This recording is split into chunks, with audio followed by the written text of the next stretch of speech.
वो छोटा का पीते हैं।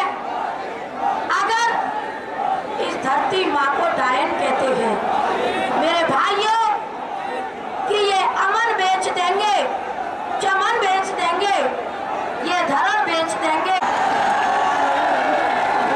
मेरे भाइयों, सपा कह रही है मोदी रोको, बसपा कह रही है मोदी रोको, अमेरिका कह रहा है मोदी रोको। चरणों में नम्र करता हूं, वंदन करता हूं। मैं आपको बताऊं, मैं आपकी कृपा से, आपके चरणों के आशीर्वाद से मुझे टिकट मिली। ये सब आपका आशीर्वाद है। क्यों कि जिस घर में मैंने जन्म लिया, मेरे पिता के पास 2 बीघा खेत और उस माँ ने मुझे जिस तरह पाला, वो आपको मैं बताऊं, जिस माँ ने बाजरे की रोटी खाकर और गेहूं की रोटी मुझे खिलाई, भीगे भी सोकर, खुद सूखे भी सुलाया, मैं उस माँ बाप मेरे बीच में नहीं है, लेकिन जिन्होंने, उस माँ ने भी मुझे जन्म दिया और दूसरा जन्म मेरे पिता तुल्य और हम सब के नेता बाबूजी कल्याण सिंह जी को नम्र करता हूं, जिन्होंने मुझे रोड से लेके आपके बीच में भेज दिया।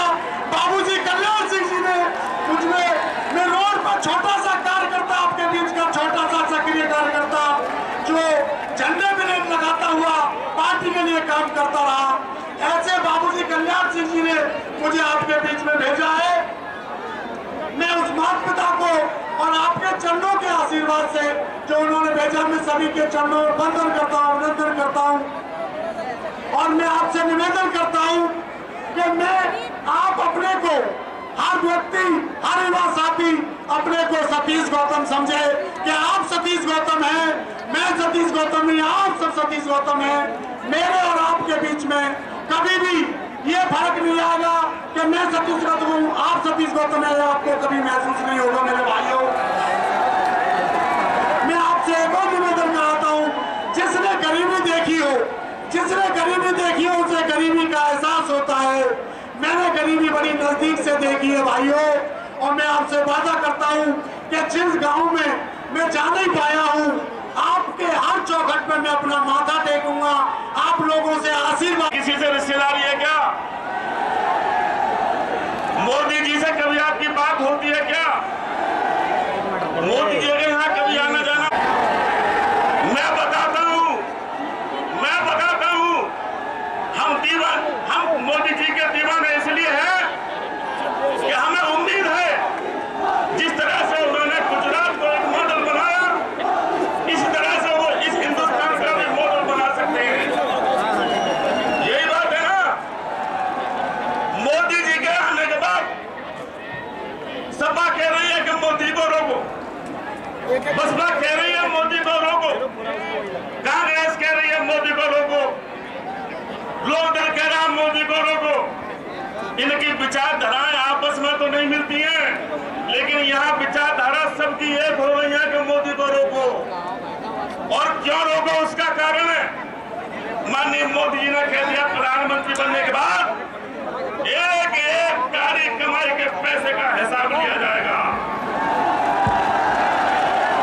और जब हिसाब लिया जाएगा तो सपा, बसपा, कांग्रेस ये घोटालों में निश्चित रूप से घिर जाएगी, और जब घिर जाएगी तो ये जेल जाएंगे, जेल।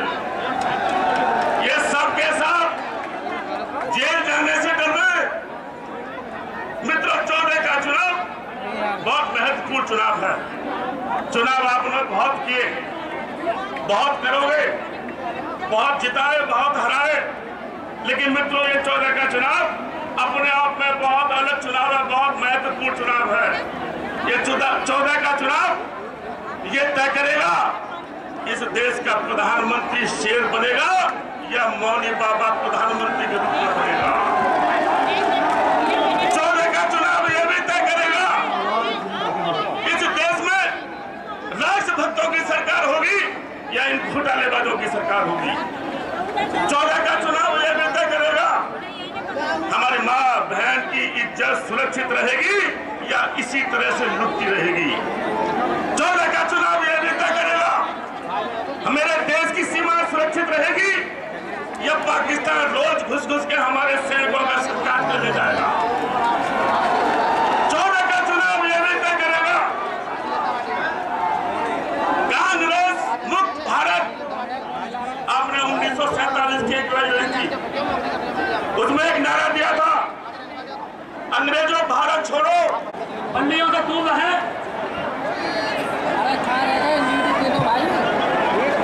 मोदी जी आ चुके हैं, जोरदार नारा लगाएं, जन्नत मोदी, जन्नत। हमारे बीच मोदी जी के साथ प्रदेश के यशस्वी अध्यक्ष माननीय लक्ष्मीकांत वाजपेयी जी भी आए। अलीगढ़ की जनता आपका स्वागत।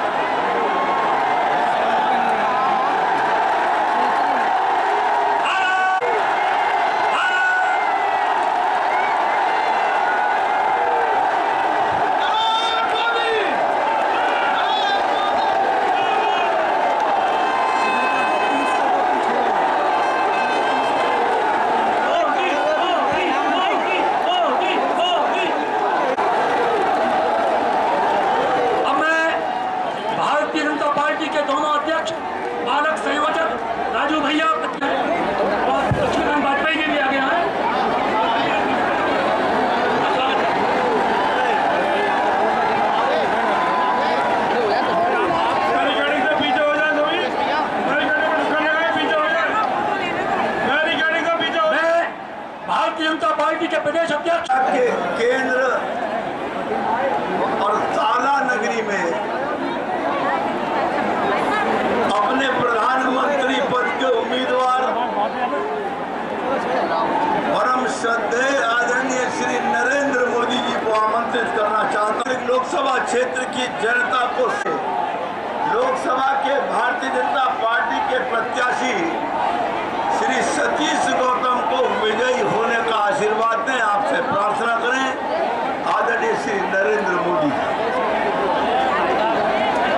माता की मंच पर विराजमान प्रदेश भारतीय जनता पार्टी के अध्यक्ष श्री लक्ष्मीकांत जी, आज की सभा के अध्यक्ष, जरा पुलिस के मित्रों रेफरी बाहर इधर निकाल दीजिए, उनको निकाल दिए, आगे ले आइए। क्या कर रहे हो आप लोग? उनको आगे निकाल दीजिए। पुलिस के मित्रों जरा उनको मदद करो। हाँ, उनको आराम से निकालिए, इधर को आने दीजिए, आगे इधर अंदर आने दो, टीम में आने दो, उनको आने दीजिए आगे। निकालते हुए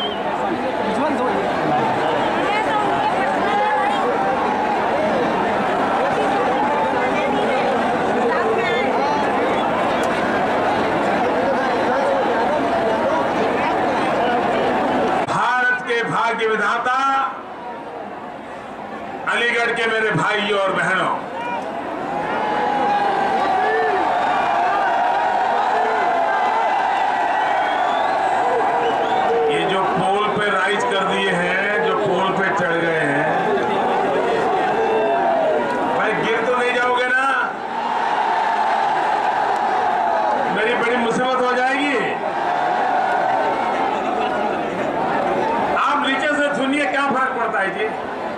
ये 2 मंजिला सभा हो रही है जी।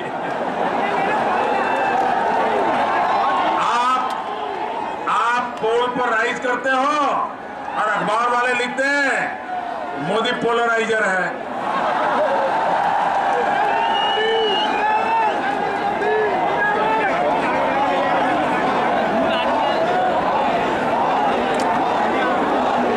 भाइयों बहनों,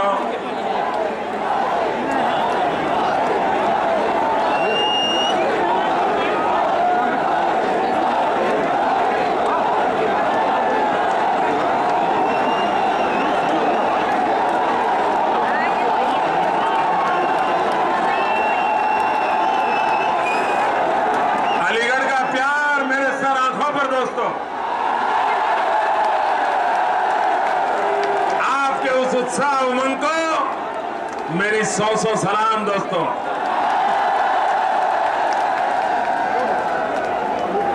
भाइयों बहनों,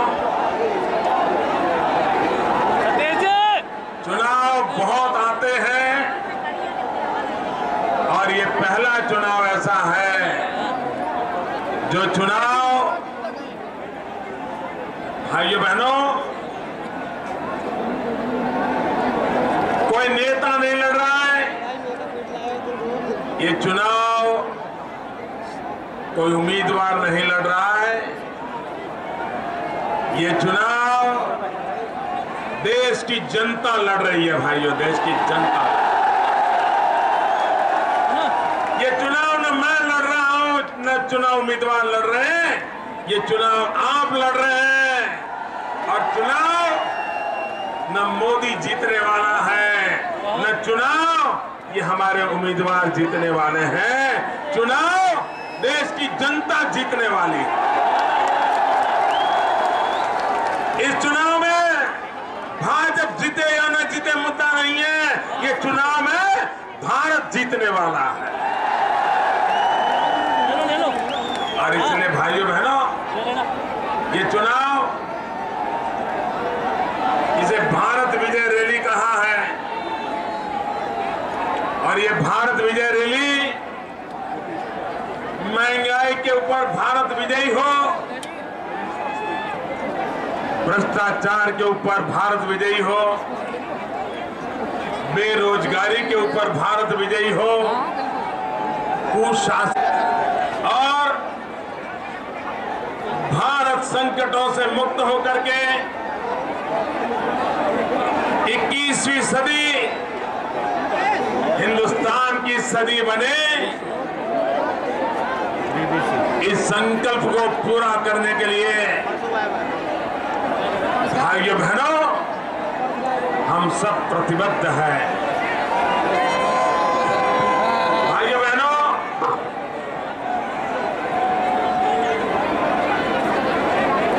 ये 2014 का चुनाव सिर्फ दिल्ली में सरकार बदलने के लिए चुनाव नहीं है भाई। ये 2014 का चुनाव 21वीं सदी में दुनिया में हिंदुस्तान का स्थान क्या होगा, इसकी मजबूत नींव रखने का ये चुनाव है। भारत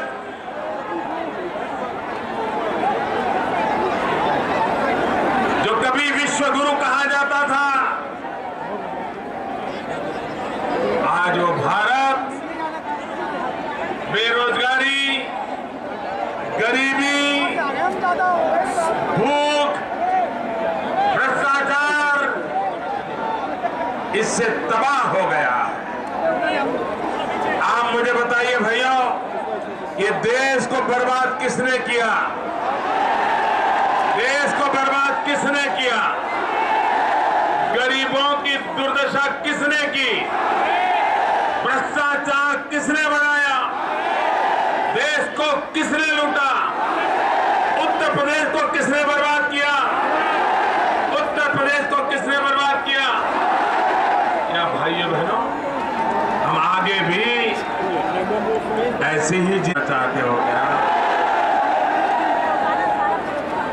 आपके माँ बाप को जो मुसीबतें झेलनी पड़ी, वो मुसीबतें आप भी झेलना चाहते हो क्या?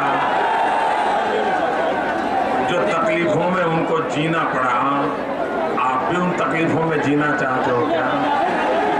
आप स्थिति बदलना चाहते हो? आप स्थिति बदलना चाहते हो? आप स्थिति बदलना चाहते हो? अगर आप स्थिति बदलना चाहते हो तो ये बर्बादी लाने वालों को पहले बदलना पड़ेगा। चाहे यूपी में बैठी हुई सरकार हो, चाहे दिल्ली में बैठी हुई सरकार हो, भाइयों बहनों, ये सपा हो, ये बसपा हो, ये कांग्रेस हो, ये अलग अलग नहीं है, ये तीनों एक ही है।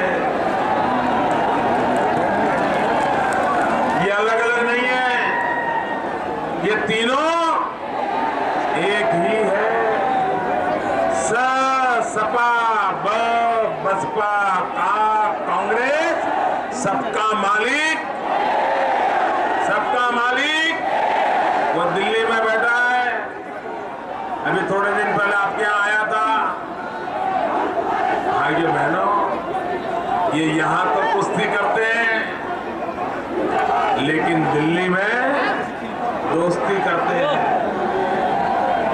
ये नूरा कुश्ती करते हैं, नूरा कुश्ती WWF वाली।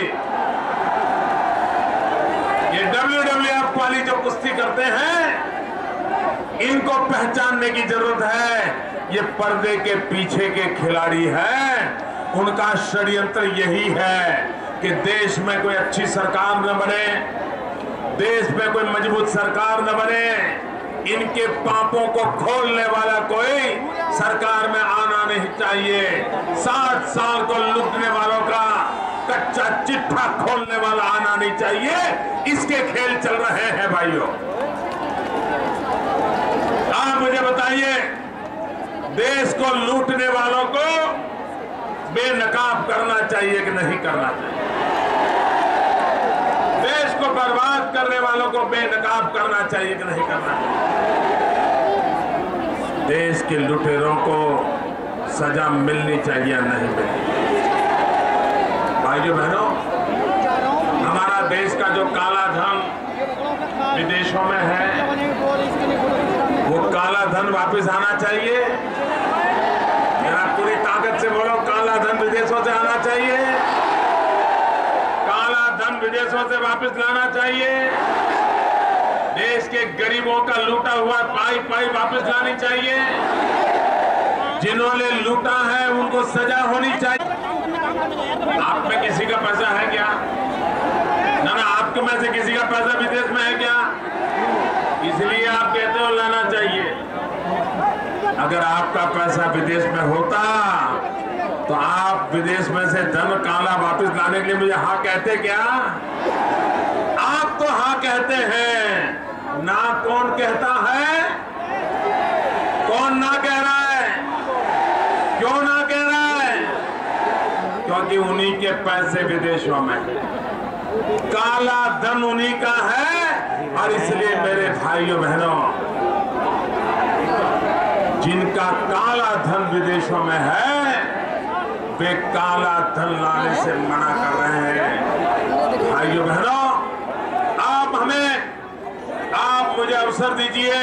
अरे दरोगा जी, विदेशों में जो काला धन है, हम पाई पाई हिंदुस्तान में वापस लाएंगे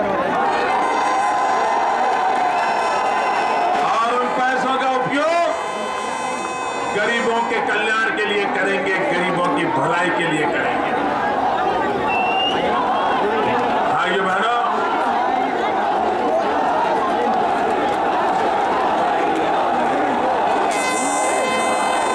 देश के नौजवानों को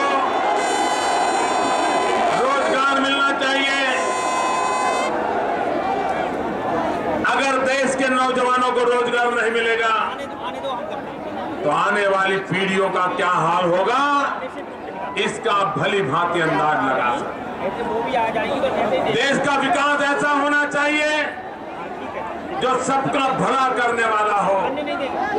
देश का विकास ऐसा होना चाहिए जिसमें सबका साथ हो, न कोई अपना हो न कोई पराया हो। कोई भेदभाव नहीं होना चाहिए। देश के 125 करोड़ देशवासियों का विकास के लिए हक होना चाहिए, उनको विकास के लिए अवसर होना चाहिए। और इसलिए भाइयों बहनों, देश के नौजवानों को रोजगार मिलना चाहिए। भाइयों बहनों,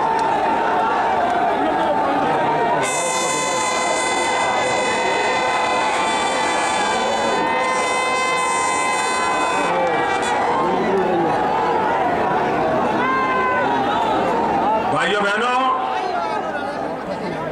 अभी मैडम सोनिया जी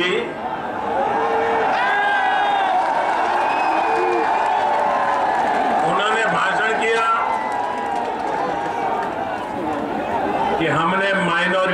कल्याण के 15 पॉइंट प्रोग्राम बनाया था। भाइयों बहनों, ये जनता को कैसा धोखा देते हैं, इसका ये जीता जागता उदाहरण है। अभी ये देश में उन्होंने मुस्लिम बहुल 90 जिले चुने थे और उनके विकास के लिए विशेष योजना बनाई थी। उसमें 3 जिले उत्तर प्रदेश के भी थे, 15 जिले उत्तर प्रदेश के, 15 जिले उत्तर प्रदेश के थे। और एक एमपी ने पार्लियामेंट में सवाल पूछा कि 15 पॉइंट प्रोग्राम में उत्तर प्रदेश के 15 जिलों के गरीब मुसलमानों को क्या लाभ मिला, उसकी जानकारी दो। भाइयों बहनों, ये दिल्ली में बैठी हुई मैडम सोनिया जी, आपकी सरकार ने जवाब दिया है, पिछले 1 साल में 1 रुपया खर्च नहीं किया है। ये धोखा कर रहे हैं, ये बातें कर रहे हैं, लेकिन आपकी भलाई के लिए उनके पास कोई काम नहीं। भाइयों बहनों, मैं अभी एक सरकार का सर्वेक्षण देख रहा था। हमारे देश में जो शहरी मुसलमान है, शहरों में रहने वाला मुसलमान, उसकी गरीबी की स्थिति क्या है। जो लोग सेकुलरिज्म के गीत गाते रहते हैं, जो लोग सेकुलरिज्म के नाम पे वोट बैंक की राजनीति करते हैं, भाइयों बहनों, पूरे देश में उत्तर प्रदेश जिसके शहरी गरीबों में जो शहरी मुसलमान है, उसमें गरीबी की औसत 50% से ज्यादा है। बिहार में शहर में रहने वाले गरीबों में गरीबी की औसत करीब 60% है। और जिस गुजरात को गाली दी जा रही है, वहां पर शहरी शहरी मुसलमानों में गरीबों की तादाद सिर्फ 14% है, 14%। भाइयों बहनों, ये वोट बैंक की राजनीति करने वालों ने समाज के सब तबकों को गनी राजनीति करते रहना, यही खेल खेला है। ये लोग सेकुलरिज्म के नाम पे बातें करते हैं। भाइयों बहनों, देश में मैडम सोनिया जी, आपके नाक के नीचे करीब 700 दंगे हुए हैं, 700 दंगे 1 साल में, और उसमें 250 दंगे अकेले उत्तर प्रदेश में नेताजी आपके नाक के नीचे हुए। ना आप कोई विकास कर सकते हो, ना आप कोई सुरक्षा दे सकते हो। और इसलिए भाइयों बहनों, जिनको समाज का भला नहीं करना है, जिन्हें समाज का विकास नहीं करना है, ऐसी सरकारों को एक पल भी राज करने का अधिकार नहीं है। भाइयों बहनों, आजादी के 60 साल हो गए। अगर गरीब को सम्मान से जीने का अवसर न मिले, गरीब के बच्चे को रात को भूखा सोना पड़े, नौजवान बेरोजगार भटकता रहे, उत्तर प्रदेश का कोई जिला ऐसा नहीं होगा जहां के लोग मेरे गुजरात में रोजी रोटी कमाने ना आए हो। आपने क्या कानून व्यवस्था बनाई है भाइयों बहनों? उत्तर प्रदेश से जब नौजवान और नौजवान बेटी भी अकेली गुजरात आने की हिम्मत करती है, लेकिन जब घर से चलती है तो माँ उसको कहती है, बेटी संभाल के जाना, ट्रेन में कोई सामान वामान चोरी न कर ले, किसी का दिया हुआ पानी मत पीना, किसी का दिया हुआ खाना मत खाना, जरा संभाल के रहना, सो मत जाना। माँ सारी सलाह देती है। और बेटा ट्रेन में जाता है, एक घंटे पर माँ मोबाइल पर फोन करती है कि बेटा तकलीफ तो नहीं है ना, जाग तो रहे हो ना, सामान तो ठीक है ना, अगल बगल में कोई परेशानी तो नहीं है ना। ये सारी बातें माँ उसको पूछती रहती है। जब वो आगे जाते हैं तो वहां भी पूछती है, 2 घंटे के बाद, 4 घंटे के बाद बेटा कहता है माँ सो जाओ, आधी रात हो गई। माँ कहते नहीं बेटे मुझे चिंता सता रही है। और जब बेटा कहता है कि माँ अब मेरी ट्रेन बस 5 मिनट के भीतर गुजरात पहुंच जाएगी, तो माँ कहते ठीक है बेटा, अब गाड़ी गुजरात पहुंच रही, मैं सो जाऊंगा। भाई जो है ना, उत्तर प्रदेश की गरीब माँ को भी भरोसा है कि उसका बेटा गुजरात में सलामत है। भाई जो है ना, ये काम हमने करके दिखाया है और इसलिए मैं आपको कहने आया हूं, भाइयों इस चुनाव में भारतीय जनता पार्टी को समर्थन कीजिए। 60 साल आपने शासकों को चुना है, मुझे सिर्फ 7 महीने दीजिए। आपने 60 साल दिए हैं, मुझे सिर्फ 60 महीने दीजिए। आपने शासकों को चुना है, इस बार एक सेवक को चुनिए। और भाइयों बहनों, दिल्ली में मजबूत सरकार बनाइए,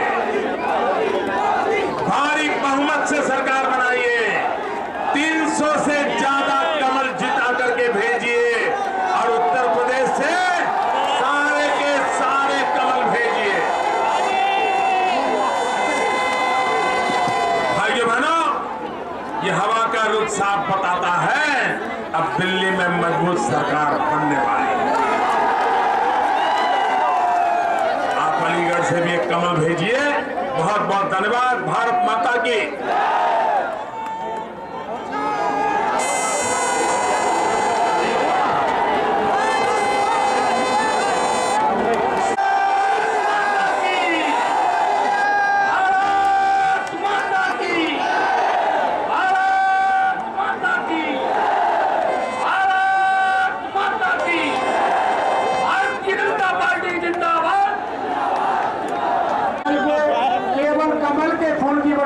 केवल कमल का फूल, क्या लिखा है कुछ नहीं, केवल कमल के फूल की बटन दबाएं।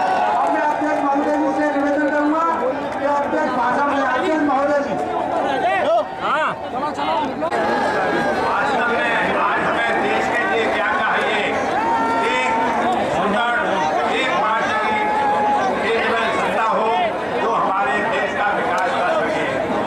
इसके लिए राष्ट्रीय स्तर पर कोई और उसमें सिवाय बेरोजगारी, भ्रष्टाचार और बेईमानी के और कुछ प्राप्त नहीं हुआ है। वो अपने द्वारा किए गए